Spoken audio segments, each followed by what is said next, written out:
the letter B in 2-point perspective. We're going to draw a horizon line. And remember, guys, we're going to use we're just going to use the left and the right side as our vanishing point. So you don't even have to plot them. Just know you're angling your ruler to those sides. So first off, we're going to create this letter B inside of a block. So draw your first line. I'm just going to draw my arrow. Connect that, angle your ruler to the left vanishing point. I'm going to have my left side go back about that far. And then my right side, I'm going to be drawing my letter B on the right side. So I'm going to extend that a little farther and draw that line down. There's my block.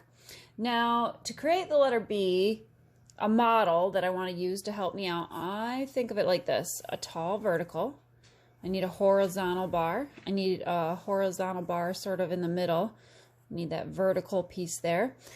And then I do the same thing in the top, but I bring this in. I sort of stack it, but I have it be a little bit smaller. So it may look something like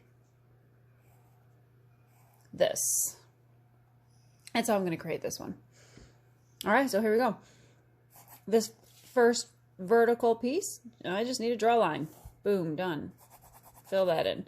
The next logical step, I think, is this horizontal bar at the bottom. Remember, this is kicking open a little bit, angling to the right, so we have to use our right vanishing point.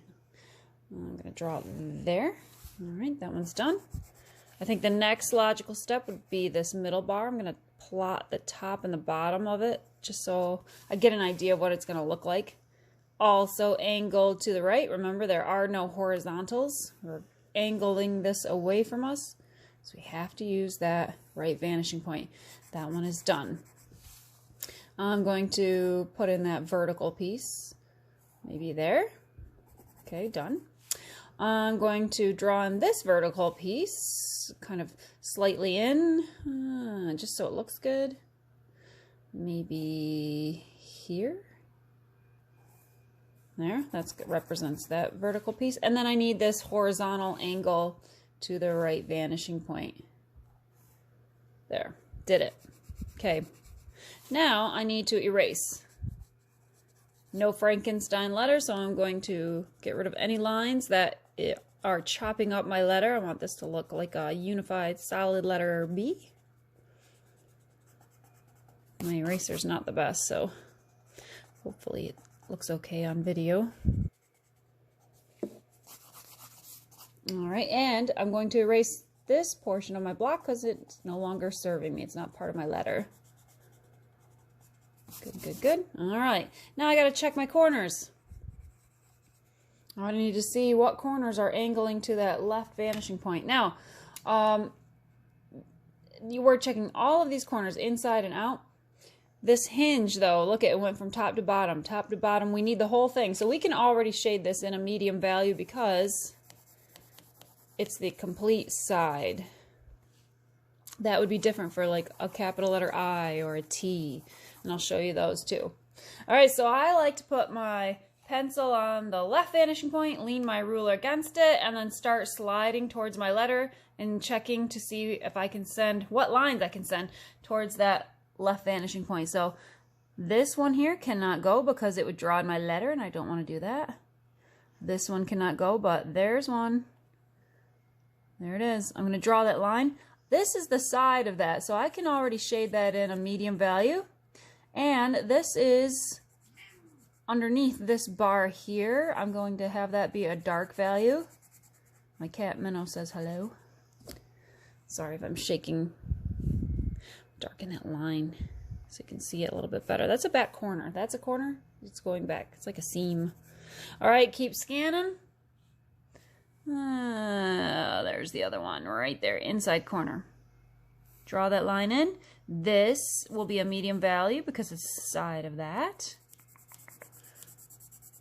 And this will be nice and dark because we're looking up at it. That's underneath this bar here. Remember, it would be as if I drew a little stick figure standing inside that little tunnel area. He's looking over at the side here, and he's looking up at the ceiling above him. So that would be nice and dark. My camera is a little bit in my way, so I'm having a hard time shading in here. All right, so if I wanted to make this a thin sliced letter B, let me show you how that changes things a little bit.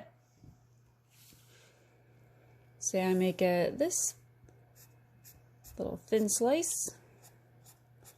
That's my new side. Well, that's going to change these sides over here. They should relate. So I'm going to say, all right, that with that corner piece.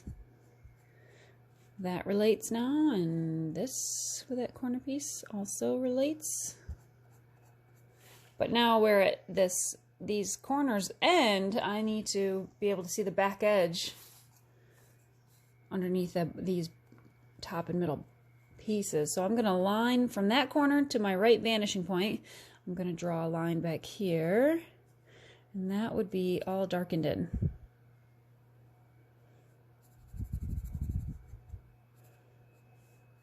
Same thing up above, vanishing point to that corner. Draw that line angling towards the right vanishing point. Darken this in. That's the new ceiling. It's as if you're creating that negative space. I'd erase that and I'd be able to put my hand through and wave on the other side. So there is your letter B in 2-point perspective.